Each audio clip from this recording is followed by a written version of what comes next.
அணு ஆயுத ஏவுகணையை ஏவிய இந்தியா. பாகிஸ்தானுக்காக ஸ்பெஷல் தயாரிப்பு இதுதான். அலறவிடும் ராணுவம். பாகிஸ்தானுக்காக ஸ்பெஷலாக உருவாக்கப்பட்ட பிருத்வி 2 மற்றும் அக்னி 1 ஏவுகணைகளை ராணுவம் விண்ணில் ஏவி சோதித்து வெற்றி கண்டுள்ளது. இந்த ஏவுகணைகள் அணு ஆயுதத்தையும் சுமந்து செல்லும் என்பதால் பாகிஸ்தான் கதிகலங்கி போயுள்ளது. இந்த அக்னி 1, பிருத்வி 2 ஏவுகணைகளின் பின்னணி பற்றிய முக்கிய தகவல் வெளியாகியுள்ளது. பஹல்காமில் கடந்த ஏப்ரல் மாதம் பாகிஸ்தான் பயங்கரவாதிகள் துப்பாக்கிச் சூடு நடத்தி 26 பேரை கொன்றனர். இதையடுத்து நம் நாடு மே மாதம் 7ஆம் தேதி முதல் 10ஆம் தேதி வரை ஆபரேஷன் சிந்தூர் மூலம் பாகிஸ்தான் மீது தாக்குதல் நடத்தியது. பாகிஸ்தானின் ஏவுகணைகள், போர் விமானங்கள், ராணுவ முகாம்கள், விமானப்படை தளங்கள் தகர்க்கப்பட்டன. நம் நாடு அடித்த அடியில் கதிகலங்கிய பாகிஸ்தான் நம்மிடம் சரணடைந்தது. இதனையடுத்து மோதல் முடிவுக்கு வந்தது. போரில் தோற்றுப்போன பாகிஸ்தான் தனது ராணுவ பலத்தை அதிகரிக்க சீனா, அமெரிக்காவிடம் தொடர்ந்து ஆயுதம் கேட்டு கையேந்தி நிற்கிறது. மறுபுறம் நம் நாடும் முப்படைகளின் வலிமையை அதிகரிக்கும் பணியில் தீவிரம் காட்டி வருகிறது.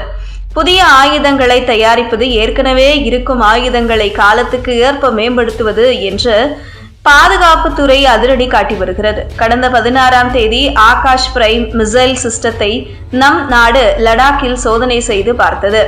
லடாக்கில் 15,000 அடி உயரத்தில் வைத்து சோதனை செய்து வெற்றி கண்டது நம் நாடு. இது சீனா, பாகிஸ்தானை எதிர்கொள்ளும் வகையில் காஷ்மீர், லடாக் மற்றும் வடகிழக்கு மலைத்தொடர்களில் பயன்படுத்துவதற்கென்றே பிரத்யேகமாக வடிவமைக்கப்பட்டது. எதிரிகளின் போர் விமானங்கள், ஏவுகணைகளை வானில் இடைமறித்து துல்லியமாக தாக்கும் சக்தி ஆகாஷ் பிரைமுக்கு உண்டு. இதையடுத்துதான் 2 ஏவுகணைகளை பாதுகாப்புத்துறை சோதனை செய்துள்ளது. ஒடிசாவின் சந்திப்பூர் கடற்கரையில் கடந்த 17ஆம் தேதி இந்த சோதனை நடந்தது. ஒரே நேரத்தில் அக்னி 1, பிருத்வி 2 ஏவுகணைகளை ஏவி இந்தியா சோதனை செய்தது. 2 ஏவுகணைகளும் இலக்கை துல்லியமாக தாக்கி சோதனையை வெற்றி பெறச் செய்தன. இதில் பிருத்வி 2 ஏவுகணை 350 கிலோ வரை வெடிபொருட்களை சுமந்து 350 கிலோமீட்டர் தூரம் வரை சென்று இலக்குகளை துல்லியமாக தாக்கும். அதே நேரம் அக்னி 1 ஏவுகணை வெடிபொருட்களை சுமந்து சென்று 700 முதல் 90 கிலோமீட்டர் தூரம் வரை சென்று எதிரிகளின் இலக்கை அழிக்கும். இந்த 2 ஏவுகணைகளும் வெடிமருந்து மட்டுமின்றி அணு ஆயுதங்களை சுமந்து சென்று தாக்கும் திறன் கொண்டவை.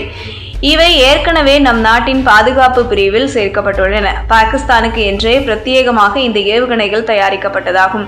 இதுவரை தனித்தனியாக சோதனைகள் மேற்கொள்ளப்பட்ட நிலையில் தற்போது முதல் முறையாக 2 ஏவுகணைகளையும் நம் நாடு சோதனை செய்துள்ளது.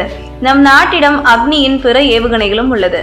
அதன்படி அக்னி 2, அக்னி 3, அக்னி 5 ஏவுகணைகள் சீனாவை எதிர்கொள்வதற்காக தயாரிக்கப்பட்டவை. இதில் அக்னி 2 ஏவுகணை 2000 கிலோமீட்டர் வரை சென்று இலக்கை தாக்கும். அக்னி 3 3000 கிலோமீட்டர் வரையும், அக்னி 5 ஏவுகணை 5000 கிலோமீட்டர் தூரம் வரையும் சென்று தாக்கும். இதனை பலமுறை இந்தியா சோதனை செய்திருக்கிறது. இருப்பினும் ஒரே வாரத்தில் 2 அணுசக்தி ஏவுகணைகளை சோதனை செய்திருப்பது பரபரப்பை ஏற்படுத்தியுள்ளது.